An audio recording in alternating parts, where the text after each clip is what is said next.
To you, sir.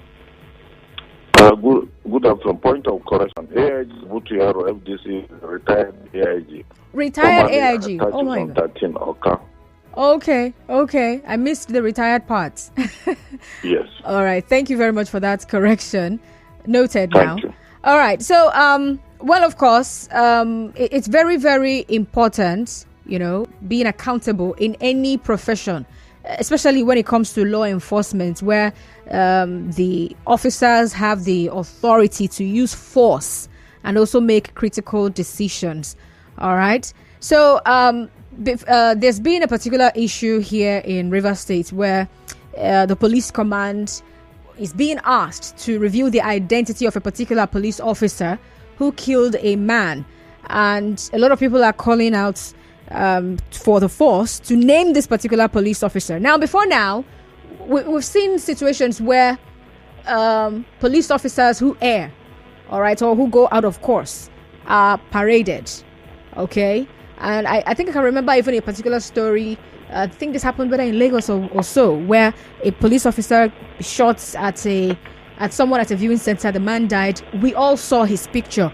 But then, first of all, what's the standard operating procedure when it comes to disciplinary action against erring officers?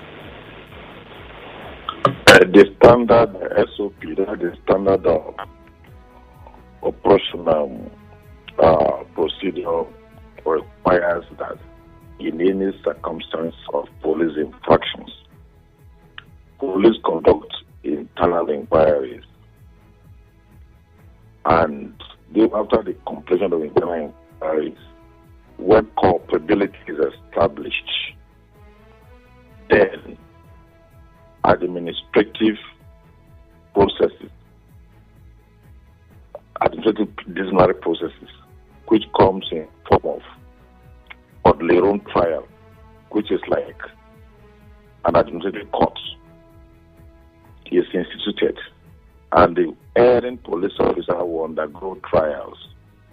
If found guilty and conclusion is drawn, the trial proceedings will be sent to the appropriate authority, usually the Commissioner of Police in the state. And when that disciplinary procedure is affirmed by the commissioner, it will be executed. At that point, that is when the policemen or members of the public will be informed about the whole gamut of procedures. And this that I've explained to you are not just ordinary guidelines. They are legally provided because all these things are the extant provisions in the police regulations. And the Police Act and Regulations itself is a parliamentary act. Therefore, all these procedures are there for everybody to abide to. But the misadventure of the whole understanding, particularly with some members of the public, is this assumption of hysteria. Police officers or security officers are public servants or servants of the state, and dealing with them administratively with respect to discipline are always in accordance with what the law says. It's not just public hysteria. People must be informed of this. Yeah. All those other circumstances where they are exposed to the press are always after a copious execution of these procedures are outlined. It is after that the police authority will come to the public. So we should not expect the authorities to come to the public domain to inform us when these procedures have never been put into effect. Okay. And I'm saying this with emphasis for our guide, for us to know that there are procedures, and these procedures are not outlined, or they were not outlined by the commissioners of police, but it's by the law, the establishment law. That is the much that I know. And that's the real situation on the ground. All right. So we've had human rights activists and the likes condemn the act of parading suspects. Now, we also see that happen with what's it called? Police officers. I mean, even recently, we had here in River State about 4 of them or so, or even more. There have been series of police officers who may have been caught in some illegal dealing of some sort, either extorting citizens or harassing them, and they were paraded. Now, from what you've said so far, you said before they are brought to maybe the public domain for people to now hear or see who the erring officers are, that's the standard is that they should have gone through the administrative procedure, which the populace are not a part of. So you do your thing indoors and then you come out and now let us know what you've done so far. But in a situation where we have police officers paraded, I mean, if the story, like, okay, let me use an example of what happened recently. So a particular social media influencer said or accused some police officers of extorting him of some amount of money. All right. And then in less than a week, the police officers are paraded. So does it mean that all the procedures that should have been done administratively has actually happened, and then that's why we can see them? Well, I must concede to the fact that sometimes you may witness some happenstance. A scenario that is happenstance may not be necessarily being in conformity with what the rule says or the regulation says. Okay. It must be noted in that way. The instance I explained to you before now was what the police regulation or the police act says, which is not an individual thing, but that's how it was stated there by the law, the establishing law. If, however, there are some other infractions, actions taken, well, on his own entity, I mean, in its entirety, that is not what the law says. And I want to put it across to anybody who cares to listen. There's nothing in our procedure that says an infringing police officer should be paraded. There's no provision of our law that says so. And whoever have a counter narratives should come up and tell us the section of the law that enables that. That is not in our law. The fact that the institution happens outside what the law says did not mean that that procedure is lawful.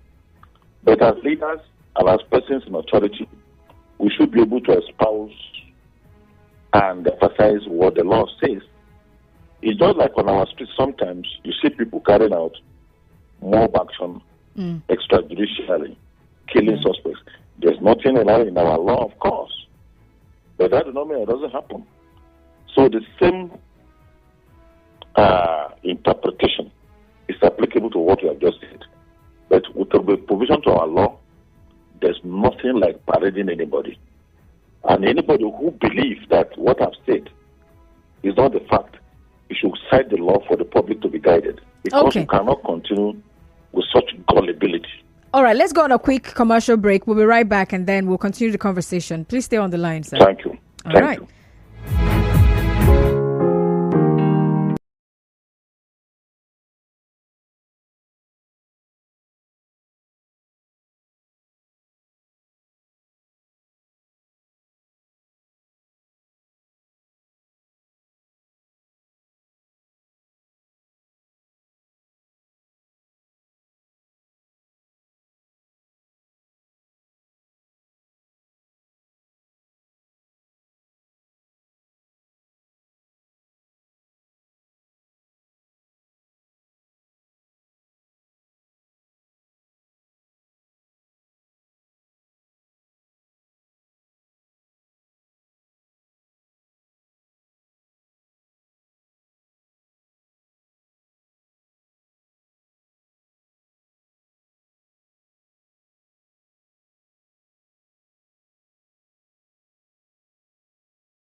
101.3 Nigeria Info.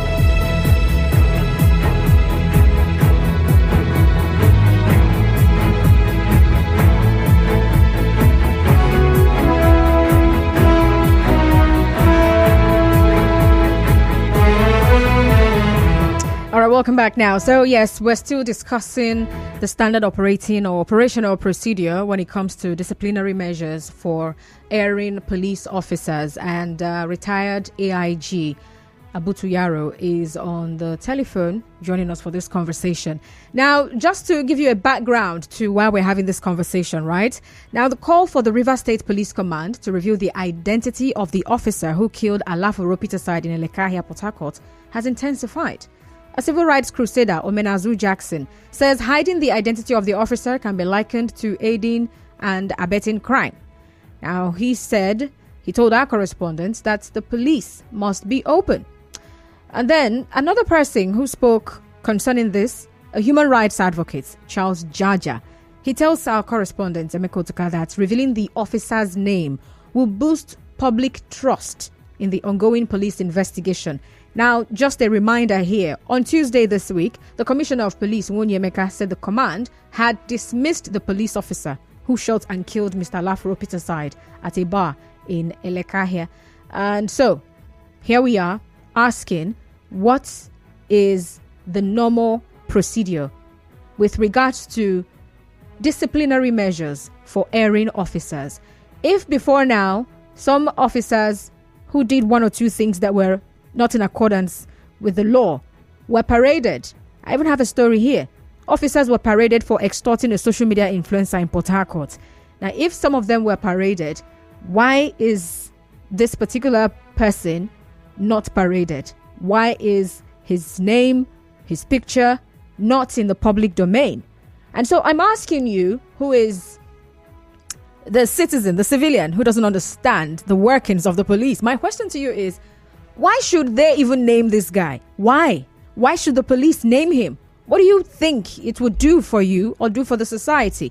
But all the same, the human rights advocate Charles Jaja says that this is going to boost public trust in the ongoing police investigation. I just want us to hear from him, and then we'll get back to the phone line to my guest. Let me thank the Commissioner of Police in the state and the DC in charge of the state CID. They've gone ahead to show us that they will not condone any nonsense with any officer in the state. But I think where I have concern is that the CPD mentioned the name of the erring officer, but I think it would have been in the best interest of the public and the police force as well to ensure that his name was mentioned, and he being also decommissioned openly in the full glare of the camera, so that the public will see that the police formation have really disengaged from its services. Okay, so that was the human rights advocate, Charles Jaja. And then on his part here, let's hear from Dr. Jackson. What's his first name now? I'm trying to find it. But he's a civil rights crusader, Omenazu Jackson. So this is what he says about this. For him, he feels the police just has to be open. If not, as far as he is concerned, the police is abetting crime. So here's how he said it. Take a listen. He spoke to our correspondent, Onyeka Chimosu. It's getting low. A police officer can't commit such heinous crime, and then you're hiding the identity. And let me tell you, so why hiding the identity of a police officer who has committed a heinous crime? Why the family of the victim is groaning in agony? He is somewhere cooling off, being protected by his colleagues. That is aiding and abetting of criminality, for crying out loud. So the police should do well to let us know the identity of the criminal police officer who has committed that crime. All right, so back to you now, Mr. Abutu. You've heard how people are seeing this. So they're seeing it from the point of transparency. You have to show that you are transparent in what you are doing. Talking about the force. But you're saying that standard operational procedure is they're not supposed to parade anybody in the first place. Thank you very much. I want to thank the previous speakers, and I equally commend you for your coordination. It is important for we Nigerians, or members of the public, to take note of unassailable facts surrounding the police system. One, it must be noted that the police as an organization is a body corporate, and the procedures known to police are spelled out by law. And the last two previous speakers, I have never heard any of them say specifically that a certain section provides that police must target anybody. There's nothing like that in our extant law. Okay, sorry to just cut in. I want you to clarify on this parading. Is it parading police officers or including civilians as well? Parading anybody Interesting. for alleged crime is discretionary. There's nothing there that is statutory or legally compelling. There's no law that provides for that. That's the point I'm making. And if anybody has a contrary opinion, if you come on air and say the law that says so in our country, there's no law that provides that we should parade anybody for alleged criminality. But how come we have the police even parading their own? Shouldn't they be showing a good example? The problem I have with you is that you seem not to have patience to listen, and you don't have the patience to know when we talk about obligatory duty and discretionary duty. So I want you to explain. Don't allow me. I know we are not quarreling. No. I'm just asking. I just need you to explain. I'm waiting. Before I even finish a sentence, you're asking me questions. When Sorry. I take a pause, that means I have introduced command into my expression. You don't have the patience for the command to settle down before question. By so doing, you are going to deprive the members of the public of their civic enlightenment benefit. Be patient and allow it to flow, so that the benefit will transcend beyond you. The Nigerian public and our people in particular will be very much aware of the stark realities of this issue. All right, There's no law that compels police to parade anybody. If I thought somebody was paraded some times ago, or in many occasions, they were just discretionary. So if the police institution decides to follow the requirements of the law, they are not, they are not under any obligation to parade anybody. That's just by the way. Then secondly, the second aspect of the discussion is that police investigation is not an initial hype. It's not what? Sorry, I didn't hear that. Excuse. I didn't hear you. I'm hearing that. I'm saying it for emphasis. I say criminal investigation. Yeah. Or infraction is not a media hype. Okay. You can investigate, and there's no time limit for criminal inquiry. When somebody's life is terminated, that is felony, criminal offense. You can investigate one criminal offense for 20 years, for 30 years, for 10 years, for 10 days, for 3 weeks, depending on the circumstances, depending on the facts, and depending on the logistics and every other thing added together. So the fact that certain thing is being handled by the police, you have not had the outcome, do not mean that justice is being fulfilled. The problem we have, most of us Nigerians, is impatience. I will continue to hype on this storyline that the police is culpable, police is culpable, police is culpable. I want to advise we, the members of the public. We don't have another police more than this one. We need to build trust. We need to believe them. And we need to assist them to function better. All this admonition, antagonism, cross-examining their actions even before their mindset is understood, can never take us to anywhere as Nigerians. We Nigerians, we need to do soul searching of ourselves in terms of our understanding of how these policemen are operating and what the law makes them to do. They have discharged more services to us even in extra gratia, much more than what the law said they should do. We must acknowledge that. That's the point I'm making. So for us to begin to believe that the incident happened, somebody died, the police have not told anybody, they have not arrested their colleague. Let me tell all of you to understand. Policemen, you see them so, they are public servants. They are servants of the state, servants of government. Before they are confirmed to have committed crime, they will be investigated. Their employer, which is the state, which is the government, will be aware of the fact you have informed the public. So it's not a question of spurious action. Situation is unfolding. Then you begin to put the police into X-ray and begin to subject them to investigation. That kind of approach is going to take us to nowhere. And this issue of citizen-police relationship, let me assure all of you, not only in Nigeria, I've told the forum some time ago that if you go to one jurisdiction like the American police, in the state of Chicago, the extrajudicial killing of police in the state of Chicago in a year is much more than the whole extrajudicial killing of police in the 52 countries of Africa combined together. In a year, the statistics are there. So what I'm saying is that the police you have here, they are doing their best within the circumstances they found themselves. Of course, there could be omissions here and there, but that does not mean we should come with this mindset that they are not doing much, they are not living up to expectation, and they are not our police. I think the more time the Nigerians begin to review this mindset, the better for all of us. And let's be sure, on the sideline, I can assure you, there is no law enforcement agency in Africa or in Nigeria that does self-cleansing as the Nigerian police does. There are most agencies in Nigeria that enforces law, that their members commit infractions, that you hardly hear anything.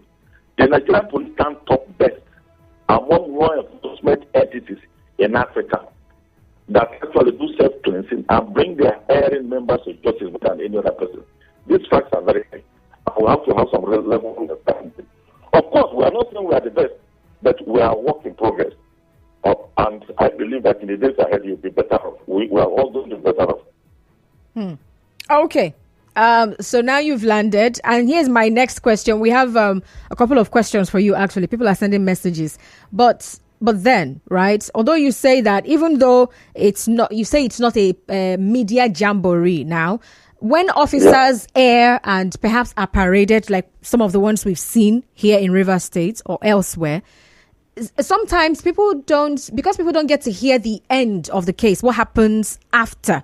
You know, some people actually doubt if the police really dismisses officers from the force who are bringing the name of the force to disrepute.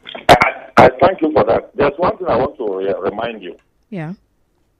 We wearing Nigerian police uniform. First and foremost, we are Nigerians like you. Mm-hmm. All Nigerian idiosyncrasies, we know it. And one of our idiosyncrasies is impatience and forgetfulness. All of us, we are Nigerians before we become police officers. There's no case Nigerian police picks up that they don't come to final conclusion. But the problem with the Nigerians and us is this. If in the next 7 months or 8 months before it is concluded now, or when it's concluded next month, most of us are always unwilling to go back to that source to engage them. That nothing happened 10 weeks ago, 10 months ago. Please, can we get the feedback? We are always not interested. The moment an issue occurs, all the publicity hides and the razzmatazz, police to continue. At the end of the day, nobody has the patience to go back to find out that's what's happening. All the Nigerians and us, we know it because we're Nigerian. We are not imported from Ghana to wear this uniform. Neither are we from Zambia to wear Nigerian police uniform. Or we are from Egypt. We are from here. We are local breed and we are wearing our national uniform. So we know this thing too well. Go to State CID in Port Harcourt and ask them. Cases they dealt with 10 years ago, they will give you the investigation report and the conclusion. 10 years ago. They are there. But we have to tell them ask. And the next thing we always come to say that, forget about police. No, they didn't do anything. These are people who go to work every day and night, on Christmas Day, on Sunday, on Saturday. They are continuously articulating, configuring, summarizing, and making things to work. Please, we should give a kudos to our police, especially the State Police Commander. Thank you. Okay, so let me read some of the messages here on WhatsApp and then perhaps we'll take a few calls here. Hello, Constance and the good AIG retired. Please ask Mr. AIG if the orderly room trial is invoked only when officers allegedly commit an offense in the line of duty, or is it invoked once any allegations are leveled on a police officer? Michael from Okrika. Can I answer that one now? Yes, please go on. Thank you very much. It's in all circumstances. The on-the-road procedure is laid out, that is the police manual. And the police manual was not written by the Commissioner of Police, an act of parliament, which was enacted in the 60s. Now, if a policeman, even on his own now, goes to commit any infraction, for example, fighting on the street, shoplifting in a shop, once he's caught, he will be investigated. Once it's investigated and the criminality of his action is established, then you go for the room. After the room is like a police court, you'll be dismissed. After he's dismissed or he's deranked, then he'll be taken to court. This is the procedure. So in all circumstances, whether it's administrative infraction or criminal infraction, whether what he did is against members of the public or against even service women, even service personnel. For example, a police officer is a junior officer shouting on his superior. It's an infraction. If he's defaulted, he goes to the room. If he's found guilty, sanctions will be posed on him. If a policeman is found smoking in the air on the street or on the joint like any other person, he will be arrested, investigated, found guilty, and go to the room. From there, he will be dismissed, or his rank will be reduced, and on and on and on. So you can see that is why the rate of turnover of personnel arising from criminal action is very, very, very high in the police, because we dismiss them not only on criminal offenses or felony, even on abuse of misdemeanor or administrative infractions. And it's a continuous process. That's why I say it's a work in progress. We need to actually commend the police for its in-house sanitization mechanism. All right. Thank you. This person says, hello, Constance. Please, I beg to differ with your guest. There is no illegality or contravention in providing the details of a police officer alleged to have shot and killed a citizen. There's no favoritism in the law. The same way they named the main suspect in the killing of DPO in our order is how they should provide details of the policeman that's killed Engineer Peter Side. What's your take, sir? Can you come again? Can you please? Okay, I should read that particular one again. Yes. Okay, let me see if I can find it. I think I just moved on right now. Okay, you cannot find it. Okay, I can find it. So this person says, the same way the police named the main suspect in the killing of a DPO in Aoda here in Rivers State is how they should also provide the details of the policeman that's killed a civilian. Look, it's a commendable phraseology. That's a very commendable phraseology. And it's too idealistic to be real. You must understand one thing. When somebody is a DPO, it's a citizen of Nigeria, like the other one he talked about. But being a DPO, put extra burden of authority on him. He's enjoying statehood and is operating at the level of a state actor. When a state actor is killed, the circumstances are for very more grievous nature than when a citizen is killed. I want our people to understand that a state actor, somebody who is acting in the defense of his country as a law enforcement officer or as a military officer, if he's killed in action, the way the severity of the apprehension and the severity that the law attaches to his killing is higher than when another citizen is killed.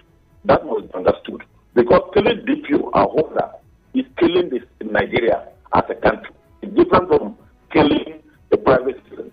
And that was why all those associated efforts were different from the mundane. So for the last writer to say that they are on the same pedestal requires that the last writer should go and do more scholastic research again into the issue of law enforcement, statehood, and citizenship. There's what we call statehood and citizenship. Police and the military are the state actors who are running our statehood as Nigerians. So terminating them, apart from just their private life, it means we are terminating the entity, the sovereignty of Nigeria. So the way the law takes it is the way I've just said it. And we must understand it that way. I agree, and policemen are our brothers, our soldiers are our brothers. The fact when they are acting in uniform on behalf of the state, their status are higher and different and heavier in the face of the law. It must be understood in that way. And this message has to sink into everybody. Okay, Okay, but back to there are so many other messages here. I'll get to the phone lines as well. But I just want to know. There are always many. We may not be able to answer all. No, definitely. To be made. Yeah, definitely we can't. From one message, that is why when you hear me giving an answer, I try to say many things at the same time to compress many things. So that if other opinions are in the offing, some of the larger explanation I give has the capacity to take care of the other opinion in the offing, so that we don't continue until eternity. But in any case, I'm available. Okay. If you want to go ahead, let's go ahead. Okay, so some people actually believe that, naming an officer, especially when they have committed a crime as heinous as killing a what's it called now? Killing a citizen who did not commit any crime, right? There's nothing in the law that says so. We must not make imputation. That is after what the law says. There is nowhere in our criminal procedure or administrative act that provided that once the policeman kills somebody or something, first of all, it must be named. There's nothing like that in the law. And if there's anybody hearing me that a provision in that way exists, he should come out and say so. Okay, now I understand that part where you say it's not in the law for the police to do that, right? But I'm looking at it from another angle, the angle of sending a message to other people in the force that, hey, if you commit this kind of crime, we will not cover you. So that police communication goes on. Police internal communication are not part of what you know as member of the public. As between this morning, 6 o'clock this morning to now, you will be sure that the Commissioner of Police River State must have sent about 4 or 5 different signals to all policemen in River State. Police communication are confidential to them, particularly when it's with respect to internal coordination. So you wouldn't know. If most people will stay at the corner of their houses and believe that the police are not talking to the police, it is not so. Police are continually talking to the police in different ways, using different channels. But the issue is that our channels are our channels. They are not for public consumption. That is why we are a security organization. We must consider to us that the police is a legal security organization. And there's confidentiality in its messages. And our messages are released on the need-to-know basis. Police is not Boy Scouts. So I understand what you're saying, right? But my argument is, okay, let me just take an example with what happened in the US some time ago, where the young man was killed by some police officers and the way they handled him, and their pictures were all over the place. So it's more like, this is how people feel about this, right? They feel that if we have the picture, the name of such an officer out there in the public, it's going to put the rest of them on their toes. We don't run on public opinion. There's nowhere in the world the police is run on public opinion. Police is run on constitutional provisions. Tell our people to understand that. All right. Let's take a few calls now. Police is a constitutional entity. Their actions, the way they speak, the way they deliver message, the way they conduct their own, is written as black and white, constitutionally. So it's not a kind of a wishful thinking that somebody feels that they're supposed to have communicated. It doesn't happen that way. All right. Another thing, if there are issues about police, anybody do not know, always visit, get across to your nearest police office, which is the DPO office. Oftentimes, ask the DPO, there's a DPO. These are the commission we want to know, please, can you avail us? He will tell you, you may not even need to go to the road. But the issue that most of you making calls, they don't even know the nearest police office for them. Most of them don't even know the phone number of the DPO. All of us are glued to the social media. We don't run police system on social media. Police will run it on the ground. We're also hoping that someday the police force in Nigeria will have a toll-free line, just like they have the 911 elsewhere in the world. Look, police, we're all in evolution. Our country is in evolution too. Those of you who will be alive in Nigeria by 2075, the 2075 years to come, or 30, 20 years to come, maybe you come back to Nigeria or to River State in 2025. The kind of level we are now in our policing strategy, of course, it will be different and better. But that's quite long, though. The level of development of the police is always consistent with the development of the country that it exists. All right. I would like to take a call or two so that you can respond to people via the telephone as well. 0817-923-0002, 0817-923-0002 or 0817-923-0007, 0817-923-0007. We have Ida from Nkoro. Hello, Ida. Please straight to the point. Go ahead, Ida. You're on air. Yeah, Mega Money, I agree with you. Yeah, I want to make a statement. I'm calling from Nkoro. Don't introduce yourself. I already did. Straight to the point, please. Okay, sorry. Yeah, I want to ask one question. Why are they not showing those who fees the police are dismissed? Let them show their face on air, like all this. Okay, Ida, he already answered that particular question. Well, if you have been listening to the conversation, all right, and you have maybe a stronger argument, all right, please bring it on and let's have your question in that regard. Hello, Godwin from Port Harcourt. Good evening. Good evening. Go ahead. What I want to say is that if you check it properly, what the man is talking. Now is the time to transform your could go into a confident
About 2 minutes on the clock to finish this conversation. Okay, Mr. Abutu, here is another question for you. I can't take any more calls right now. Someone here, Prince, says, with this clarification from you in respect of parading suspected criminals, he's asking, can we begin to sue police for this gross illegality?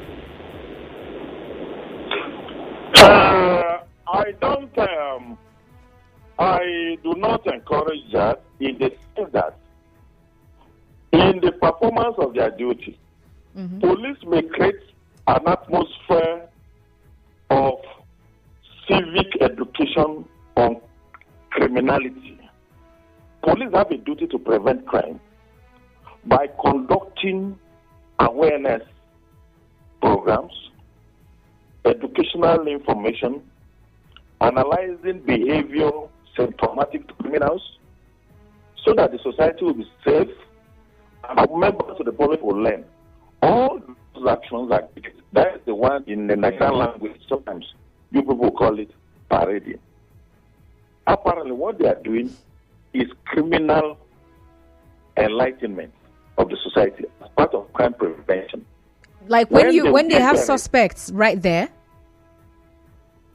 I said in some cases. Okay. In some cases, most of those things you people call parade are more or less crime education, raising public awareness about criminal behavior. It should not be seen as a contest between the police and citizens or relatives of suspects. It is still in furtherance of the execution of their lawful mandate to prevent crime by telling people what they saw on the street today. If police go to jail today and raise boys, of course, sometimes they can parade some of them with weapons and tell people of Job or people of River State that we have discovered a recent time by 9 p.m. or 9 a.m., boys with cutlass used to say at Job police station, we saw some today, and this is what they told us. So please bury or go to Job motor park by 9 o'clock. That is the kind of thing people are calling parade. Okay. Our intention for doing that is not to put anybody, to vilify anybody. To educate our citizens. All right. It is you journalists that call it parade. All right. Thank you very much. To concoct the idea of saying going to sue police for that, I think that person seems not to have a deeper understanding of what our objective is. Thank you. Thank you very much, Mr. Yaro Abutu, retired AIG of the police. Thank you so much for being on the show this evening. Thank you. It is my pleasure. All right. Well, that's the much we can take. We have the news update right now, and afterwards, we'll talk about the oil and gas industry. Do stay tuned.